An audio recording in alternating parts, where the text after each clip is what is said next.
Assalamualaikum warahmatullahi wabarakatuh. Selamat datang di pembelajaran manajemen farmasi. Semoga rekan-rekan yang menyaksikan dalam kondisi sehat walafiat. Pada kesempatan kali ini, saya akan memberikan selayang pandang terkait dengan mata kuliah manajemen farmasi. Di antaranya adalah tujuan dari pembelajaran, pelaksanaan pembelajaran, metode pembelajaran dan bentuk kegiatan, kemudian adalah perencanaan evaluasi pembelajaran, daftar pustaka yang bisa digunakan, dan nanti pendahuluan terkait dengan manajemen farmasi.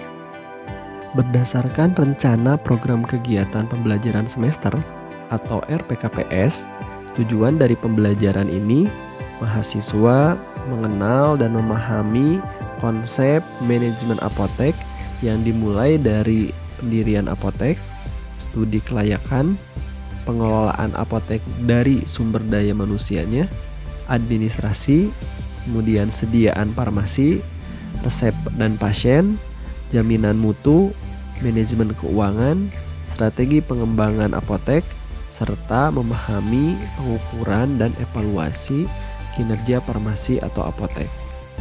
Nah, pelaksanaan pembelajaran untuk minggu pertama kita akan melakukan pendahuluan. Kita bisa lihat dari substansinya, yaitu melakukan kontrak belajar, kemudian kita memahami beberapa pengertian terkait dengan apotek, apoteker, SIA, apa, dan persyaratan dari apa. Kemudian adalah perubahan paradigma apotek dan apotek masa depan. Nah, sesi ini akan dibuat dalam metode pembelajaran kuliah online dan tanya jawab.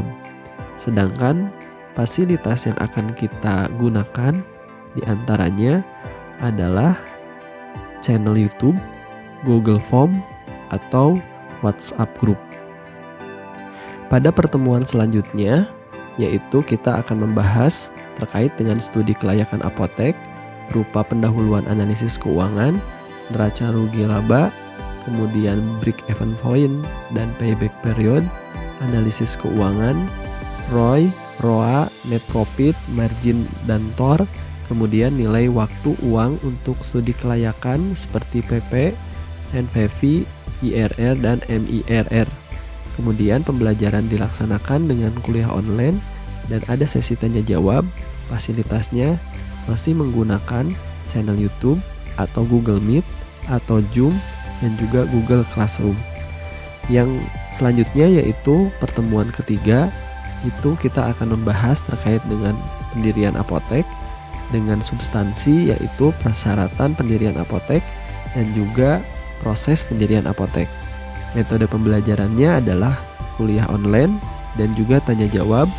Fasilitasnya sama, channel YouTube, Google Meet, Zoom, ataupun Google Classroom.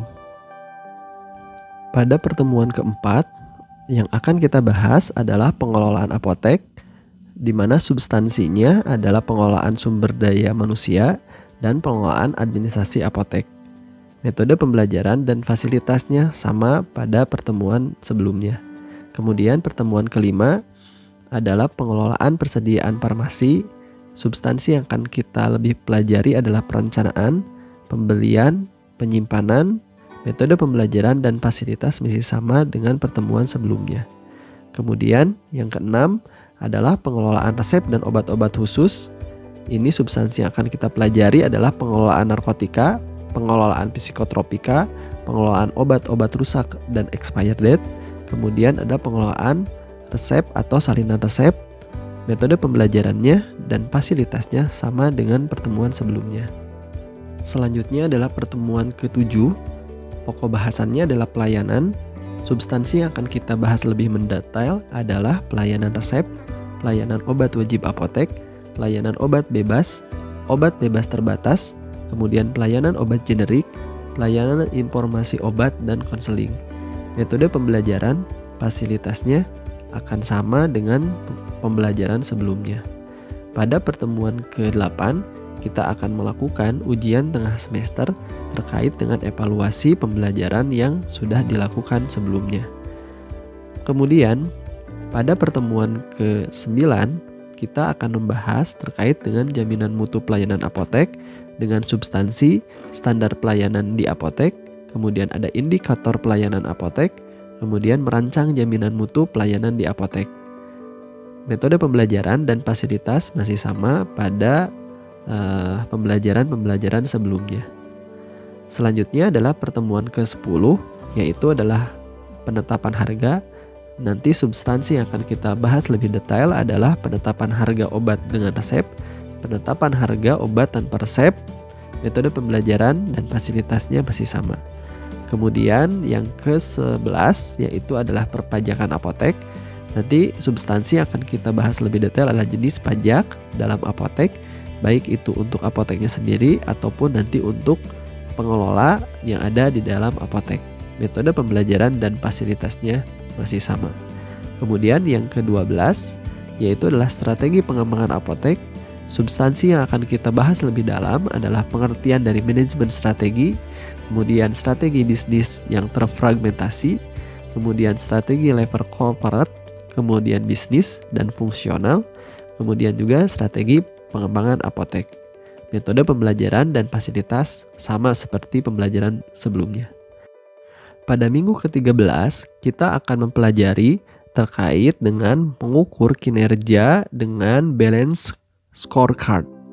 Substansi yang akan kita pelajari adalah pengertian dari balance scorecard, kemudian 4 perspektif dalam balance scorecard, kemudian adalah mengukur kinerja dari BSC.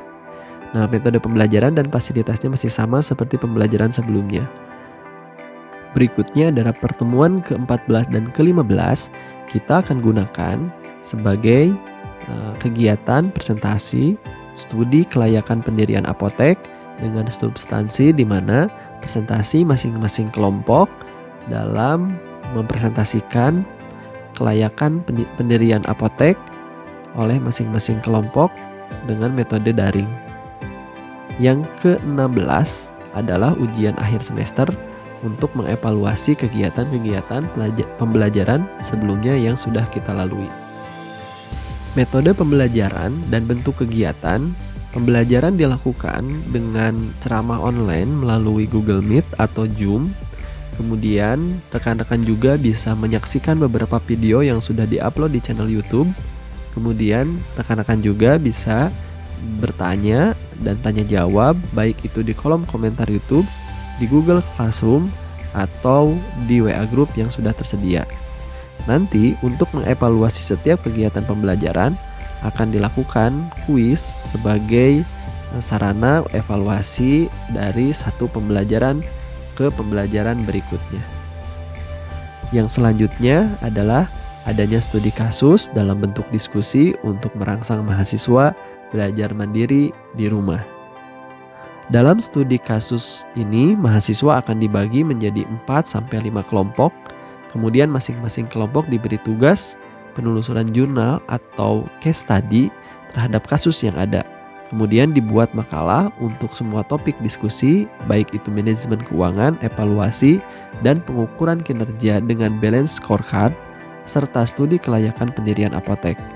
Pada pelaksanaan diskusi, kelas dipilih masing-masing 2-3 kelompok penyaji, sedangkan kelompok lainnya akan bertugas sebagai penanya atau penyanggah. Perencanaan evaluasi pembelajaran kita lakukan dengan cara hasil pembelajaran itu akan terukur pada evaluasi yang dilakukan meliputi aktivitas diskusi, keaktifan bertanya, menjawab, dan penguasaan dari materi, penyusunan makalah, dan juga ujian akhir semester.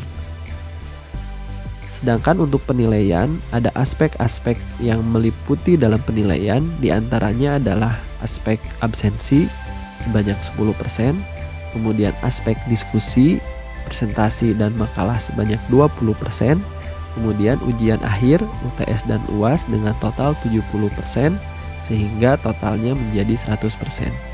Daftar pustaka yang kita gunakan, beberapanya adalah peraturan dari Menteri Kesehatan dan juga perundang-undangan, kemudian beberapa buku handbook dan juga buku textbook terkait dengan manajemen pengelolaan apotek. Baik, itulah terkait dengan resume RPKPS yang bisa saya sajikan untuk sebagai bekal pada saat pembelajaran manajemen farmasi. Selanjutnya saya akan mencoba untuk memaparkan terkait dengan pendahuluan dari manajemen farmasi. Diawali kita akan berkenalan dengan tenaga kefarmasian, di mana tenaga kefarmasian ini merupakan tenaga yang melakukan pekerjaan kefarmasian yang terdiri dari atas apoteker dan tenaga teknis kefarmasian. Apoteker merupakan sarjana farmasi yang telah lulus sebagai apoteker dan telah mengucapkan sumpah jabatan apoteker.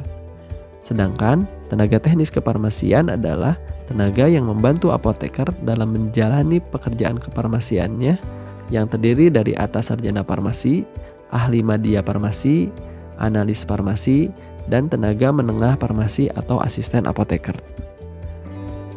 Kemudian ada istilah yang kita kenal dengan STRA atau Surat Tanda Registrasi Apoteker, yang merupakan adalah bukti tertulis yang diberikan oleh Menteri Kesehatan kepada apoteker yang telah diregistrasi.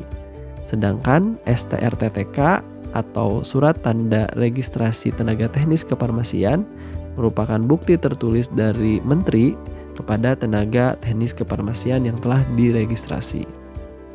Nah, sekarang kita lihat pekerjaan kefarmasian itu bisa dilakukan di beberapa sarana, di antaranya adalah distributor atau pedagang besar farmasi, kemudian puskesmas, kemudian juga ada klinik atau instalasi farmasi klinik, kemudian juga bisa di rumah sakit atau di instalasi farmasi rumah sakit, kemudian apotek yang tentu saja kita akan bahas jauh lebih dalam dan lebih khusus, kemudian juga bisa di praktek bersama, dan bisa juga di industri. Tentu saja ada satu bidang lagi yang belum tertulis, yaitu adalah di pemerintahan. Kemudian terkait apotek, apotek ini merupakan suatu sarana pelayanan kefarmasian, tempat dilakukan praktek kefarmasian oleh apoteker.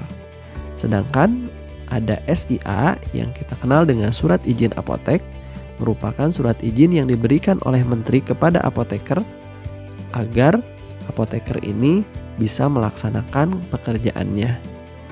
Kemudian ada juga terkait dengan APA atau apoteker pengelola apotek, merupakan tenaga profesi yang memiliki dasar pendidikan serta keterampilan di bidang farmasi dan diberi wewenang serta tanggung jawab untuk melaksanakan pekerjaan kefarmasian. Nah, selanjutnya ada surat izin praktek apoteker, disingkatnya adalah SIPA, merupakan surat izin yang diberikan kepada apoteker untuk dapat melaksanakan pekerjaan kefarmasian pada apotek atau instalasi farmasi rumah sakit atau tempat pelayanan kefarmasian. Jadi kalau SIFA itu adalah untuk apanya, untuk apoteker pengelola apotek, kalau SIA itu adalah untuk apoteknya.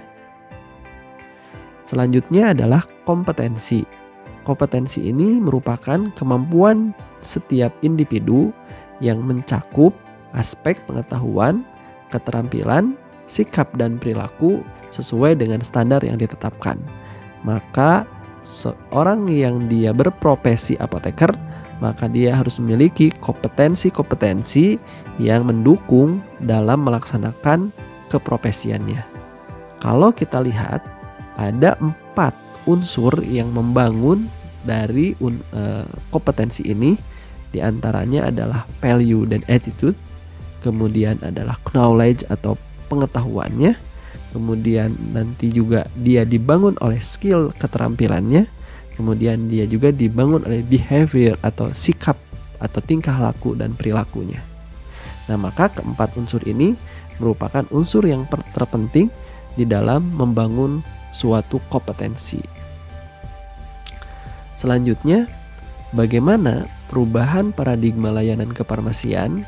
Kita bisa lihat bahwa dulu orientasi pelayanan kefarmasian itu bersifat oriented product atau product oriented. Pada saat product oriented ini menjadi paradigma pelayanan kefarmasian, maka fokus dari pelayanan kefarmasian ini adalah pada produknya. Apa saja? Tentu saja adalah yang paling utama adalah obat. Nah, sedangkan yang seharusnya menjadi pokok dari pelayanan itu adalah pasien. Maka seiring dengan waktu, orientasi produk ini berubah menjadi orientasi pada pasien. Atau yang awalnya adalah product oriented beralih pada patient oriented. Sehingga kita akan berfokus pada pasien, pada humannya, pada orangnya, bukan hanya saja pada produk.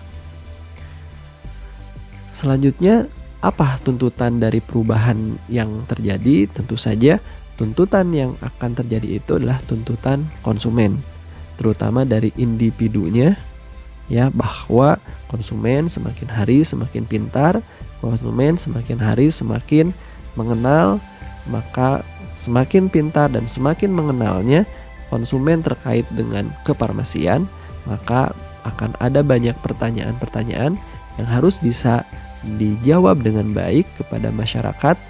Berikutnya adalah tuntutan konsumen itu datang juga dari perusahaan, di mana perusahaan menjadi bagian dari konsumen apotek yang juga akan memberikan suasana yang baru terkait dengan pelayanan kefarmasian.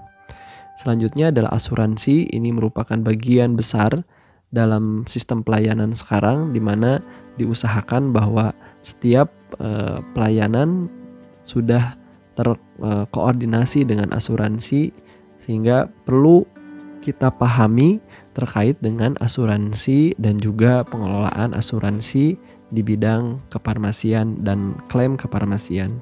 Berikutnya adalah tuntutan dari regulator, tentu saja adalah batasan harga jual HET yang sudah ditetapkan, kemudian adalah batasan margin yang kita bisa ambil, kemudian juga adalah standar dari pelayanan kefarmasian yang harus kita laksanakan di apotek.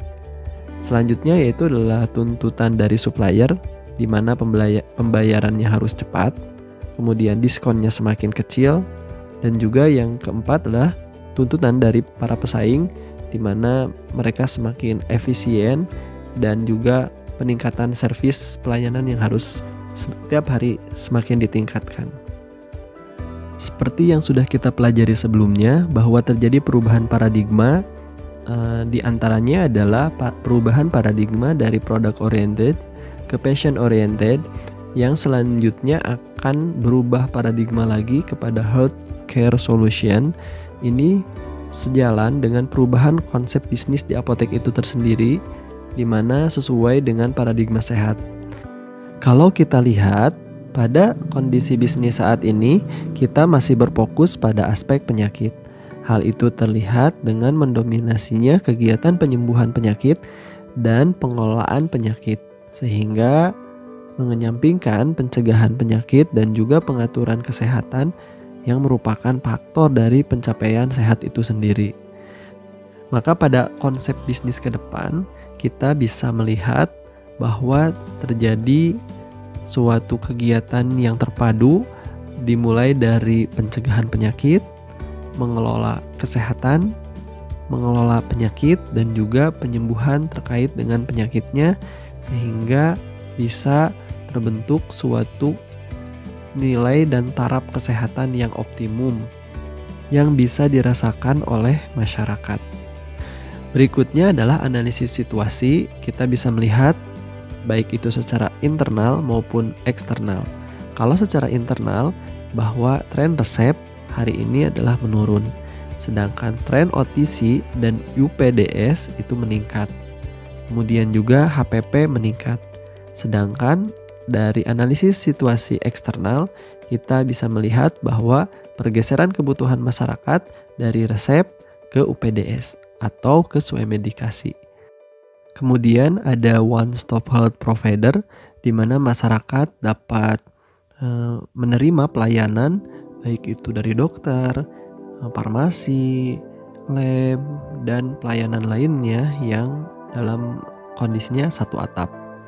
Kemudian akan berkembang terkait dengan asuransi dan undang-undang asuransi kesehatan, terutama BPJS, kemudian akan banyaknya terkait dengan IT atau sistem informasi manajemen.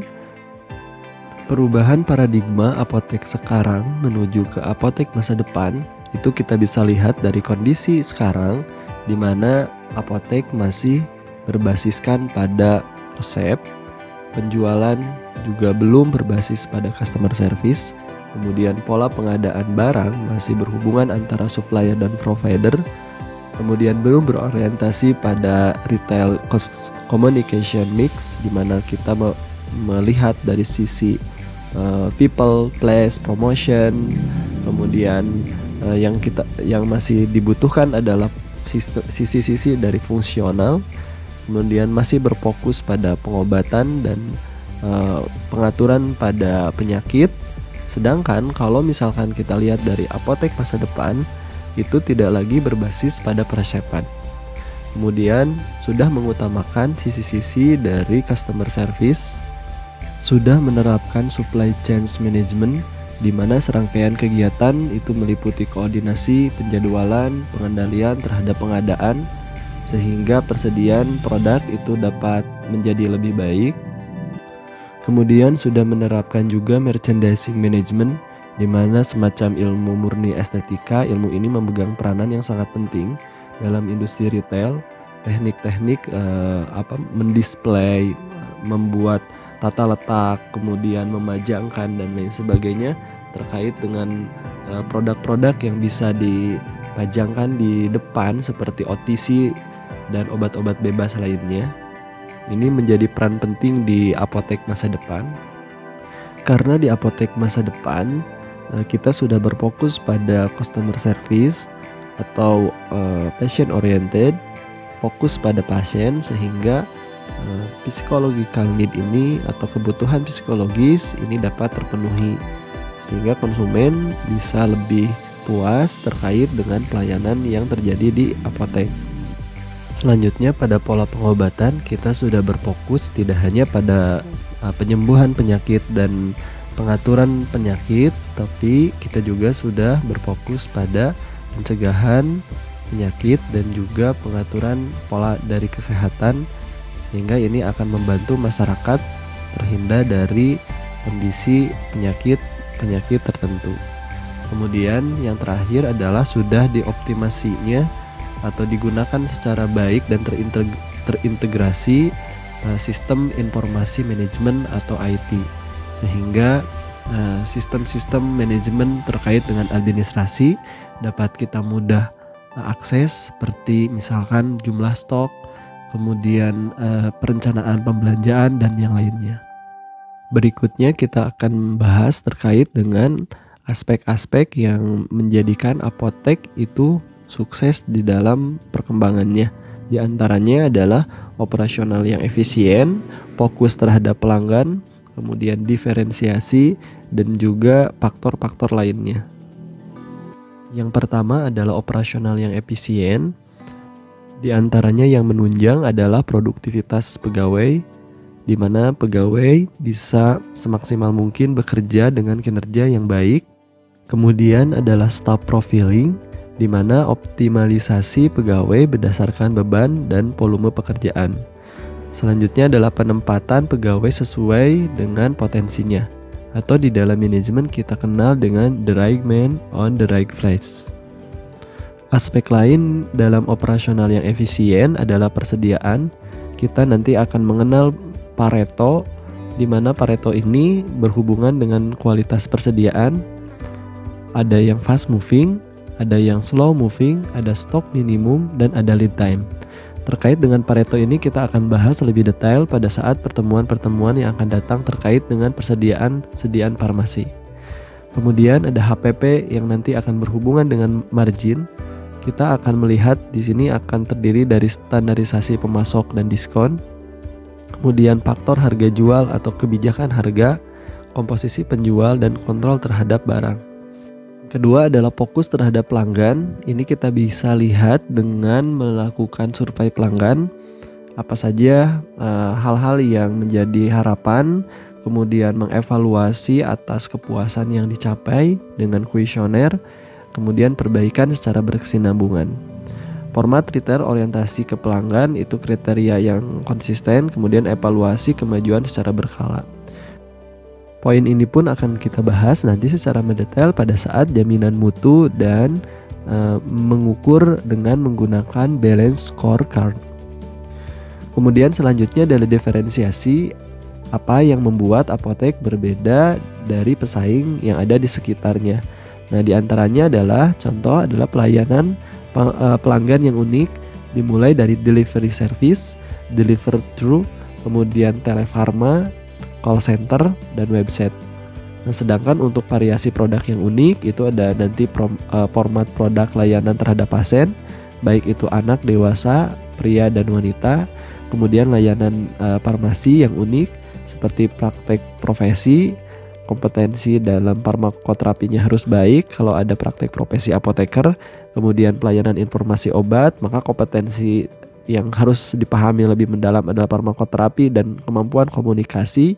Kemudian adalah pelayanan khusus terhadap penderita penyakit kronis. Diferensiasi ini nanti kita akan bahas lebih detail di bahasan terkait dengan bagaimana strategi pengembangan apotek. Berikutnya adalah yang lain-lain. Ini adalah aset atau unit lain yang membantu pada aspek-aspek kesuksesan dari suatu apotek. Di antaranya adalah gondola atau rak obat yang menarik, kemudian ruang tunggu yang nyaman, halaman parkir yang cukup luas, kemudian swalayan atau non-prescription yang ini menjadi salah satu faktor utama di apotek-apotek masa depan. Sehingga obat-obat OTC itu berada di depan, tidak pada rak-rak kaca, tapi didisplay dengan baik. Selanjutnya adalah apa manfaat yang akan diperoleh. Tentu saja bagi apotek merupakan diferensiasi yang efektif sehingga apoteknya berbeda dengan yang lain, pelayanan yang diberikan juga berbeda, kemudian memberikan nilai tambah yang berarti bagi pelanggan sehingga pelanggan menjadi loyal atau setia. Nah, dari sana akan terbentuklah margin atau profit. Manfaat bagi apotekernya tentu saja akan meningkatkan citra diri apoteker dan profesi apoteker. Kemudian kompetensi apoteker pun akan terasah dan teruji jika pelayanan-pelayanan diferensiasi itu dilakukan dengan baik. Kemudian manfaat lain bagi pelanggan adalah terpuaskan secara profesional sehingga layanan kesehatan model baru ini bisa dinikmati dengan baik dan meningkatnya kualitas kesehatan masyarakat. Baik, itulah selayang pandang atau pendahuluan terkait dengan bahasan manajemen farmasi yang akan kita bahas lebih mendalam dan lebih detail di pertemuan-pertemuan yang akan datang. Terima kasih atas perhatiannya. Assalamualaikum warahmatullahi wabarakatuh.